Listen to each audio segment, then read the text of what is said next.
काला साया। यूं तो बनारस घाट अपनी खूबसूरती के लिए बहुत प्रचलित है, पर घाट के किनारे कई राज लिए बैठे हैं। ये कहानी शुरू होती है बनारस के घाट के पास बने ममता निवास से, जहाँ प्रिया लाल जोड़े में ममता के घर उसकी बहू बनकर आती है। आओ आओ बहू, घर को अपने पैरों से पवित्र करो। ममता घर की दहलीज पार कर ही रही होती है कि अचानक एक बहुत गंदी सी बास पूरे घर में फैल जाती है।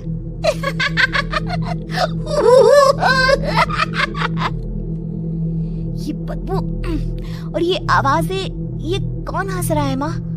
अब ये पड़ोसी ना हमारे थोड़े अलग से है। कहाँ हम शाकाहारी और ये मांस मच्छी खाने वाले। छोड़, तू ध्यान मत दे और गृह प्रवेश कर। और हाँ बहू, अपनी सास की एक बात हमेशा याद रखना, इन पड़ोसियों से तो कभी बात नहीं करेगी। अच्छे लोग नहीं है ये। अपनी सास की ये बात मानेगी ना बेटा? हाँ माँ, जो आपकी मर्जी, मैं उनसे बात नहीं करूंगी। अगले दिन प्रिया अपनी पहली रसोई बनाने रसोई घर में जाती है। ये छोक की बात तो नाक में जा रही है। एक काम करती हूँ, खिड़की खोल देती हूँ। प्रिया खिड़की खोलने जाती है। इतने जाले, लगता है इस खिड़की को कभी खोला ही नहीं गया। पर ऐसा क्यों? ओह, नॉनवेज की स्मेल आती होगी ना। 2 मिनट के लिए खोल लेती हूँ, फिर बंद कर दूंगी। प्रिया खिड़की खोलती है। खिड़की खोलते ही उसकी नजर सामने वाले घर की खिड़की पर पड़ती है, जहाँ एक लड़की खड़ी होती है। हाथों में मेहंदी, लाल रंग की साड़ी, बिल्कुल सजी धजी, मानो प्रिया की तरह ही वो भी नई नवेली बहू हो। वो प्रिया को देखकर मुस्कुराती है। हे भगवान, माँ ने तो इनसे बात करने को मना किया था। प्रिया फौरन ही खिड़की बंद कर देती है और तवे पर चढ़े रोटी की ओर देखने लगती है, पर वहाँ रोटी न होकर मछली पड़ी होती है। ये क्या? पहली ही रसोई में इतनी बड़ी गलती। हे भगवान, अब मैं क्या करूं? प्रिया बहुत डर जाती है और फौरन रसोई की सफाई करने और फिर सभी के लिए खाना बनाने लग जाती है। जब वो सबको खाना परोसती है, सब तो ठीक है, मैं बेकार में चिंता कर रही थी। हे भगवान, ऐसे ही बस अपनी कृपा बनाए रखना। रात के वक्त जब सब सो रहे होते हैं, तब प्रिया को पायल की आवाज सुनाई देती है, जिससे उसकी आंख खुल जाती है। ये पायल की आवाज कहाँ से आ रही है? प्रिया उठकर उस आवाज के पीछे छत की सीढ़ियों तक जाती है। तभी उसे बच्चे के रोने की आवाज आती है। प्रिया छत पर जाती है तो क्या देखती है?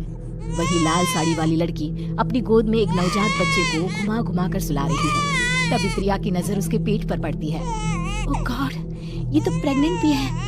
सुनिए, बच्चा सो नहीं रहा है क्या? मैं कुछ मदद करूं? नहीं नहीं, आपके घर वालों को अच्छा नहीं लगेगा, मैं संभाल लूंगी। स्नेहा की गोद से बच्चा हाथ मारकर प्रिया की गोद में आने को छटपटाने लगता है। दोनों घर अगल बगल में बने होने के कारण प्रिया उस बच्चे को गोद में ले लेती है। प्रिया के पास आते ही वो सो जाता है। बच्चे का वो स्पर्श रात भर प्रिया भूल नहीं पाती और अगली सुबह वो छत पर कपड़े सुखा रही होती है। तभी उसे एक औरत इशारा करके बुलाती है। स्नेहा कह रही थी बाबू तुम्हारी गोद में आते ही सो गया। मैं गौरी, स्नेहा की माँ हूँ। बहू, घर आना, बाबू को खिला भी लेना।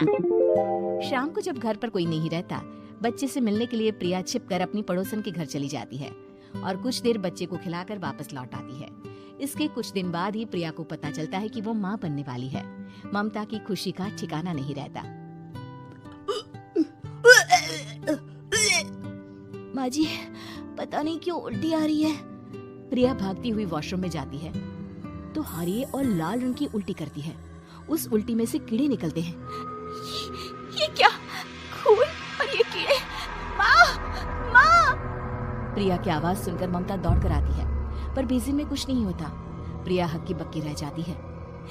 ये सब क्या हो रहा है?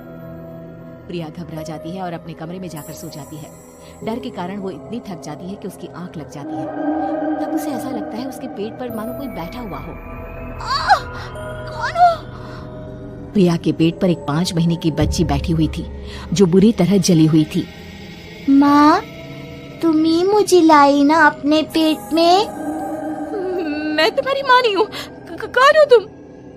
माँ, देखो मैं जल गई बुरी तरह से।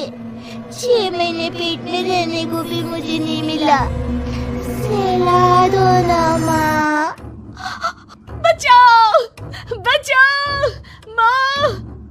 ममता दौड़कर कमरे में आती है। प्रिया की बातें सुनकर वो सब समझ जाती है। तू कहीं बगल वाले घर में तो नहीं जाकर आई ना बहू? मुझे माफ कर दो, मैं गई थी माँ। उस घर में सब मरे हुए हैं बहू। कई साल पहले स्नेहा उस घर में बहू बनकर आई थी। कुछ ही दिन में वो एक बच्चे को जन्म देने वाली थी। पूरा घर बच्चे के आने की खुशी में खोया था कि एक दिन अचानक उस घर में आग लग गई। सब बुरी तरह जलकर मर गए। गौरी आज भी दादी बनने का इंतजार कर रही है और इसीलिए स्नेहा ने अपना अजन्मा बच्चा तुम्हारी कोख में डाल दिया।